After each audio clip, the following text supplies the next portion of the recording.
Ken Trahan with Lenny Vangilder. It's our First NBC Bank Weekend Review, brought to you by First NBC Bank, with 31 locations throughout the greater New Orleans area and beyond. That's First NBC Bank, proud sponsor of SportsNola.com. The Saints showed a lot of maturity. This was a program mature victory at Chicago. First time they've won there under Sean Payton. They got a good weather day. They got a good performance. They dominated time of possession, did not turn the ball over, score when they got in the red zone, and that equates to a win.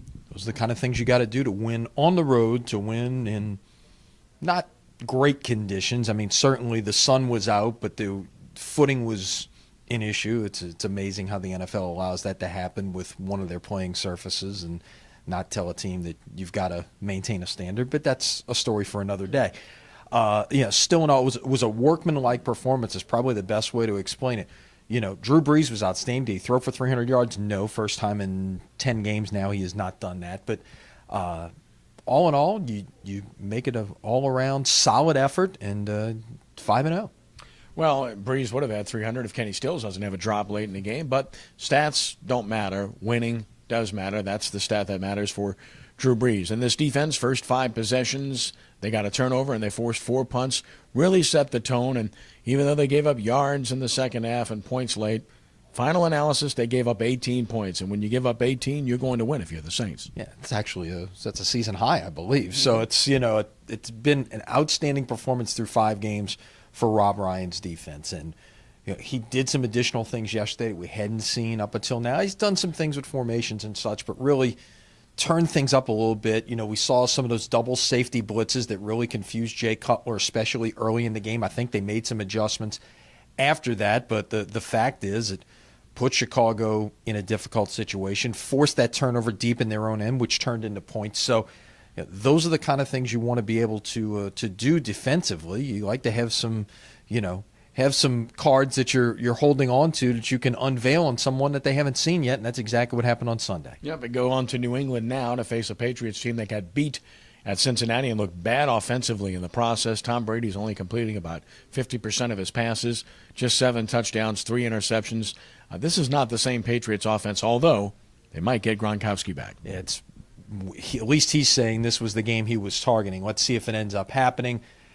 Interesting that the story of the day yesterday, right as the Saints game was ending, Tom Brady's streak came to an end at 52 consecutive games. Had he been able to throw a touchdown pass, he would have been trying to tie Drew Brees' record Sunday afternoon, but that is now gone and done with. It's a moot point, so the Saints 5-0 are definitely in the discussion for best team in the NFC, if not the NFL at this stage, with all due respect to the Denver Broncos, the Kansas City Chiefs, the Seattle Seahawks, and the like. The LSU Tigers, of course, rebounded very nicely against Mississippi State. It wasn't a pretty defensive performance much of the way, but it sure was pretty on offense. Zach Mettenberger, SEC Offensive Player of the Week, and well-deserved. He has been just truly outstanding through this first half of the season.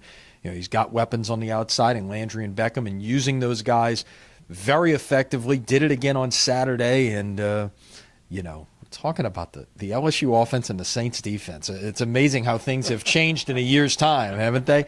But, a great performance, and they, put it when it was close there for almost 3 quarters, and then LSU just drew away late and really turned it into a blowout.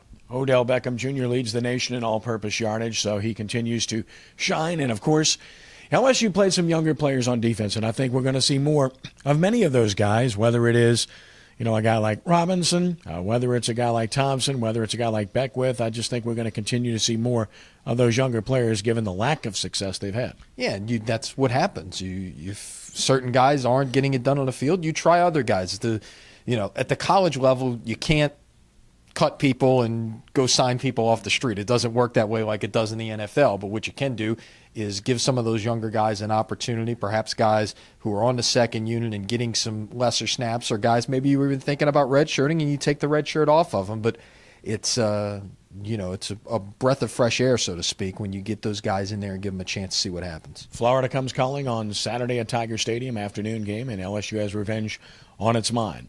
Tulane got a great win. They kick a field goal in the last seconds to beat North Texas. I was at the Mercedes-Benz Superdome on Saturday, and this Tulane team was opportunistic. They played good defense in the first half, hung on in the second half, got the drive they needed at the end when their offense had done nothing in the second half. And I guess most notably, they got a touchdown off of the kicking game, which is something that they've really struggled with. Now, we talked about it in the rebroadcast of the game Saturday night on WHNO, is Tulane needed to be special. And the games they've lost this year, they've had breakdowns in special teams. And North Texas came in one of the best return men in the country, and they had been outstanding on special teams just 2 weeks earlier against Georgia. Well, Tulane clearly won the battle of special teams on Saturday, and that was the difference in the game. Huge step up. These are the kind of games that Tulane traditionally loses. They won this game, and they're 4-2, and they've got unquestionably their toughest opponent the rest of the season coming up in East Carolina. They can win the rest of the games, and if Lenny, somehow they win this game, they're sitting pretty. All of a sudden now, maybe you're talking about a Conference USA championship instead of just getting to 6 wins in a bowl.